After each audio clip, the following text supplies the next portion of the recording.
नाथजोगी समाज का समग्रता विकास ही मेरी जवाबदारी थी और वो हमने निभाई। दुलचंदराव बुद्धे। सन 2004 से 2026 गए 20 साल गोंदिया जिले के अदासी गांव में नाथजोगी समाज गुमनाम जिंदगी जी रहा था। भिख मांग कर जीवन जिन्हें वाला नाथजोगी समाज आज श्री दुलचंदराव बुद्धे के लगातार प्रयासों अच्छी जिंदगी जी रहा है। इसी पर आज दुलचंदराव बुद्धे के सामाजिक सेवा के कार्य पर वरिष्ठ साहित्यिक एडवोकेट लखन सिंह कटरे उन्होंने नाथजोगी समाज एवं दुलीचंद बुद्धे हृदय अनुबंध नामक किताब का लेखन किया और आज उसका लोकार्पण कार्यक्रम संपन्न हुआ। कार्यक्रम की अध्यक्षता अनिल जी देशमुख किया।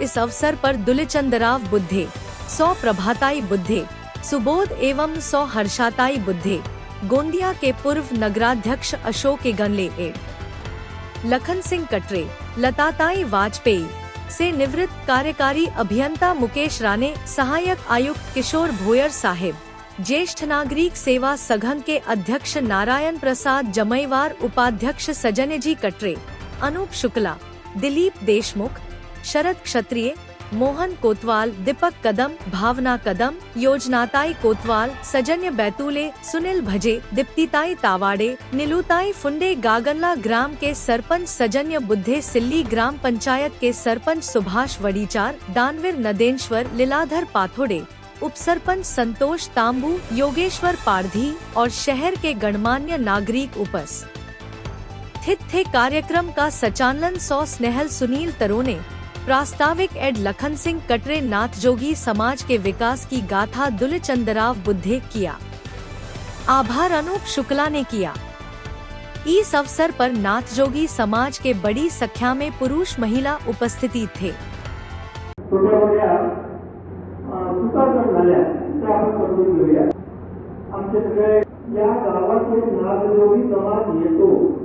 आणि जनावरं सुद्धा चांगल्या परिस्थितीत राहतात, त्यापेक्षा वाईट परिस्थितीमध्ये तिथं तो राहतो।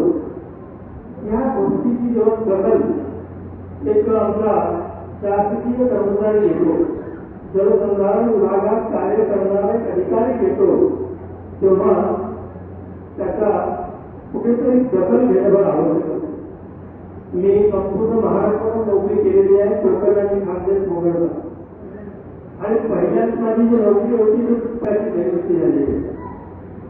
ही जी पुस्तक लिहिलेली आहे, ही पुस्तक बुद्धेंचं आत्मचरित्र नव्हे, बुद्धेंची आत्मकथा नव्हे किंवा नाथजोगी समाजाची सुद्धा आत्मकथा नव्हे, हा एक मी अभ्यास म्हणून, विकासात्मक अभ्यास म्हणून मी सादर केलेलं आहे। एक मोनोग्राफच्या रूपात मी सादर केलेलं आहे।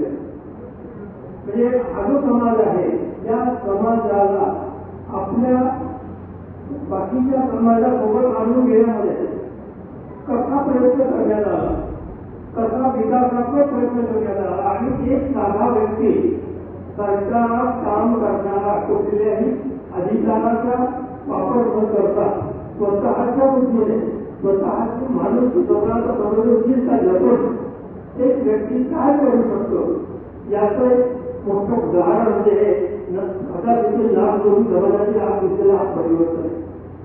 हे परिवर्तन जे घडून आलं, हे परिवर्तन कसं घडलं, याचा विकास कसा झाला, त्याच्यातून त्यांचा विकास कसा झाला, विकासाची प्रक्रिया, कारण विकासाची प्रक्रिया आहे, विकासाच्या प्रक्रियेबद्दल आपल्या सगळ्यांचे खूप मोठे गैरसमज आहेत।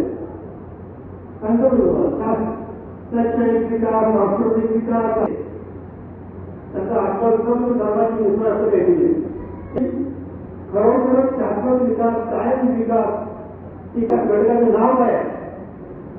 त्या परिसरामध्ये त्यांना त्याचं प्रत्येक उदाहरण जे बिहारच्या 2 शास्त्रज्ञांनी संशोधनामध्ये मांडलंय, परिसर आणि त्या विकासाच्या घटकाचा 1984 पासून अभ्यास आहे। किंवा विकासात्मक प्रक्रियेचा कसा काय आलेख आहे, तो आलेख या पुस्तकातून मांडण्याचा प्रयत्न केलेला आहे। समाजाचा विकास झाला याचा कोणताच उपयोग होणार नाही, तर हा एक मोनोग्राफ म्हणून मी सादर केलेला आहे। आपण सरावा सुद्धा घेतलेला आहे। आम्ही इतके ऋणदंडाने ग्रस्त आहोत, इम्प्युरिटी कॉम्प्लेक्स नुसते ग्रस्त आहोत की आम्हाला बाहेरचा माणूस असणं बाहेरची टेकडी आम्हाला हिमालय वाटते, तर आपला हिमालय आपल्याला टेकडीपेक्षा लावला होतो.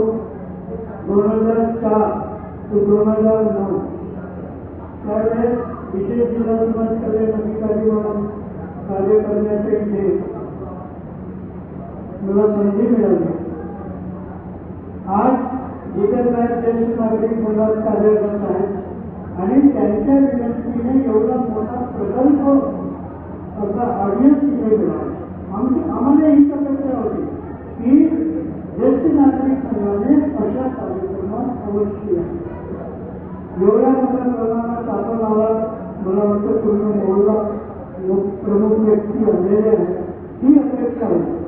एक घटना मला आठवते, सार्वजनिकरित्या हात चढवतो अशी घटना कधी घडलीच नाही. त्यामुळे सरपंच पदावर संतोष आणि या संतोषला पाहून आम्हाला फार अभिमान आहे की एक सरपंच पदाचे काढण्याचा विषय आहे. तर फारच वाईट परिस्थिती होती. कुणाकडे कोणताही कागद नाही. विचारायला गेलं तर आम्ही ट्रेनमध्ये पैदा झालो, आम्ही तलावाच्या पाठीवर पैदा झालो, आंब्याच्या झाडाखाली पैदा झालो, गावाची झालेली होती. आणि जेव्हा ते पुढे जाऊन मला विचारलं होते की यांच्यासाठी काही करा, आम्ही काहीच करू शकतो. जातीचं प्रमाणपत्र असेल तर तुम्ही आमचे लाभार्थी, नसेल तर आम्ही काही करू शकत नाही. याच्या 2-3 घटना घडल्याचे त्यांनी प्रयत्न केले. सर्व विमुक्त जाती वाटच्या जनतेचा तेवढा फायदा करून दिला की हा जो पोलीस पाटील आणि सरपंचाचा दाखला आहे त्याला थोडा ही फार मोठी घटना इथे घडली. गुन्हेगाराचा हा प्रकार आहे. मी वारंवार म्हणतो की गुन्हेगाराचा आपल्याच परिधीत असून कायद्याचे पूर्ण पालन करून किती मोठा बदल लोकांच्या जीवनात घडवू शकतो ही मोठी घटना. आणि त्यामुळे कुठेतरी डॉक्युमेंटेशन व्हायला पाहिजे. एवढी मोठी घटना घडली. 20 वर्षापासून तिथे कार्य सुरू आहे, पण कुणीही दखल घेतली होती. आज पुस्तक स्वरूपात कमीत कमी दुसऱ्याच्या समोर हा दिवस जाईल, त्याचे दिवस भेटेल आणि हा मोठा प्रवाह इथे सुरू होणार आहे. त्याबद्दल मी लखनसिंग करण्याचा साहेबांना धन्यवाद देऊ इच्छितो. मोठी मित्रांनो, काही लोक घरी असतात ते 20 सोसायटी आहे. लोक त्यांना बदल त्याच्या परिवाराला खूप खूप धन्यवाद देऊ इच्छितो. त्याच्यावरून 2 गोष्टी मला माहीत झाल्या की सुरेशजी हे आत्मप्रदर्शन मुळीच नाही. एवढं मोठं त्यांनी काम केला किंवा मी पाहिलंय, म्हणजे पहिल्यांदा ऐकतोय. मला वाटतं इथे डायरेक्टवर जेवढे लोक आहेत यांच्यापैकी यांच्या डायरेक्ट हाताखाली काम केलं असेल तसं तो मी एकच आहे. पण मला इतर म्हणतो पद्मश्री पद्मभूषण यांच्या करण्याचं माझ्या नजरेचं काम नाही.